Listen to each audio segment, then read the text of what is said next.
Қазақстанға ертегі айтып, үлкен кішіге танымал, ақын емес, ғалым емес, бүкіл әлемді шарлаған диктатор деп танылған. Айтыңдаршы, как его зовут?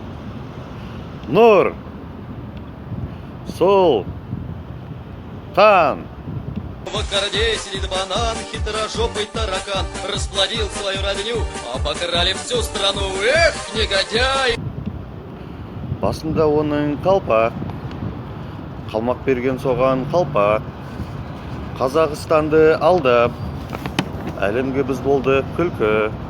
Скажите, как его зовут? Нур, Султан. 20 лет банан ворует, нашей родиной торгует, продает страну китайцам. Оторвать бы ему яйца по самые гланды. Қоршаған оны ұры, ойыншық қылды бізді, халықтың бәрін алдап, сатты бүкіл жерді.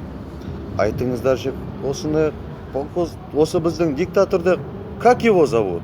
Ұры, Султан. Взять банана не ворует тихо у народа, потому что тесть крышует этого урода. Эх, пацаны, несправедливость-то какая! Ассалаумағалейкум, қазақ елі. Өлең шығарып не істеп жатқаным, көздеріңді ашыңдар, ояныңдар қазақтар. Барлығы көздерің ояу қазақсыңдар, оянсаңдар қазақ елі. Кімнен қорқып отырсыңдар? Халық біріккен кезде қазақ елі алтын болашағымызды ойлайық, немерелеріміз болашағымызды ойлайық. Осы ұры сұлтанның билігіне көніп отыра береміз бе? Көтеріңдер еңселеріңді, қазақ елі.